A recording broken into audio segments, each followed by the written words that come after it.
বিশ্বনবী মুহাম্মদুর রাসূলুল্লাহ সাল্লাল্লাহু আলাইহি ওয়াসাল্লাম ইরশাদ করেন, যে ব্যক্তি সকাল বেলা 3 বার তেলাওয়াত করবে আউযু বিল্লাহিস সামিউল আলিম মিনাশ শাইতানির রাজিম, এরপরে সূরা হাশরের শেষ 3টি আয়াত তেলাওয়াত করবে, রব্বুল আলামিন ওই ব্যক্তির জন্য 70,000 ফেরেশতা নিয়োগ দিবেন যারা সারা দিন ওই লোকের জন্য মাগফিরাতের দোয়া করবে।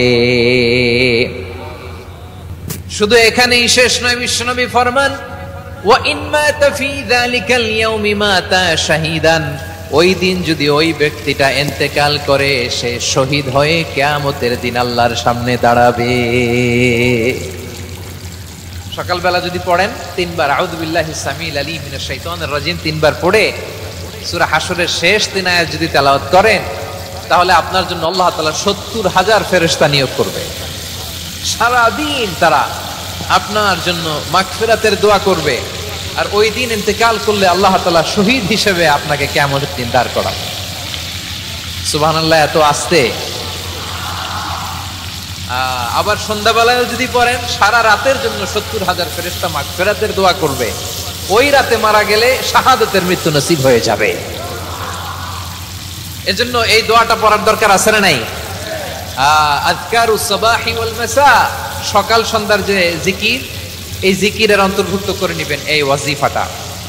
যে হাদিসটা বর্ণনা করলাম সুনানে তিরমিজির হাদিস, যদিও হাদিসটা সনদের দিক থেকে দাঈফ, কিন্তু মুহাদ্দিসিনে ইকরাম বলেছেন যেহেতু এটা ফাজাইলুল আমালের হাদিস, এটা পড়ার ক্ষেত্রে কোনো নিষেধাজ্ঞা নাই, এটা পড়া যাবে।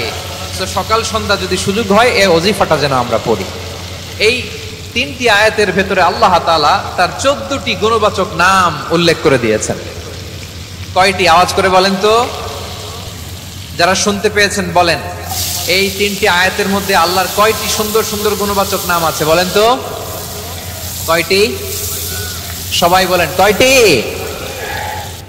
14টি গুণবাচক নাম, চমৎকার চমৎকার নাম। যে নামগুলো যদি আমরা আজকে পড়ি, শুনি, জানি, আল্লাহ তাআলা সম্পর্কে ব্যাপক ধারণা, ইনডেপথ, আমার রব সম্পর্কে ইনডেপথ নলেজ নিয়ে আজকে আমরা ফিরতে পারবো ইনশাআল্লাহ। বলেন সবাই। আসুন আমরা আল্লাহ তাআলার এই চমৎকার চমৎকার 14টি নামের ব্যাখ্যা বিশ্লেষণ আজকের এই তাফসীর ময়দান থেকে জানি। প্রিয় ভাইয়েরা, আল্লাহর অনেক সুন্দর সুন্দর নাম আছে। আমাদের উচিত এই নামগুলো দিয়ে আল্লাহকে ডাকা। ভাই, তোমরা যদি ড্রোন একেবারে আমার মাথার সামনে নিয়ে আসো তাইলে হবে? একটা নিরাপদ দূরত্বে রাখতে হবে, এই ড্রোনের সাউন্ড যেন আমি না পাই। সেফ জোনে থাকতে হবে, দূরে থাকো।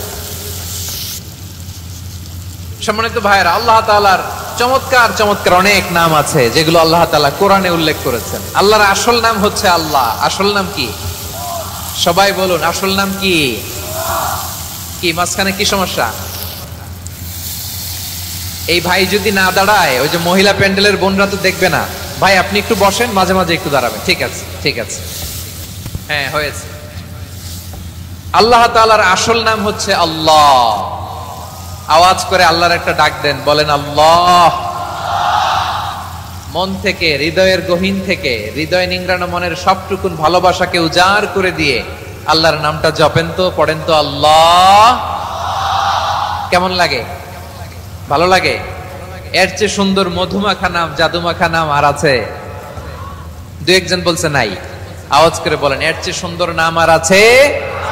আল্লাহ নাম যতই জপি ততই মধুর লাগে, নামে এত জাদু থাকে কে জানি তো আগে। আল্লাহ নাম যতই জপি, ও নাম জপে প্রিয়তম, ও নাম জপে মজনু সম, ওই নামে পাপিয়া গাহে হৃদয় গোলাপে বাগে। আল্লাহ নাম যতই জপি। আল্লাহু আকবার। এত মধুর নাম আর দ্বিতীয়টা নাই। যতই জপি ততই ভাল লাগে, ঠিক কিনা বলেন? এজন্য রব্বুল আলামিন বলেন, ওয়ালিল্লাহিল আসমাউল হুসনা ফাদউহু বিহা ওয়া যারুল লাযীনা ইউলহিদুনা ফি আসমাই সায়ুজজাউনা মা কানু ইয়ামালুন।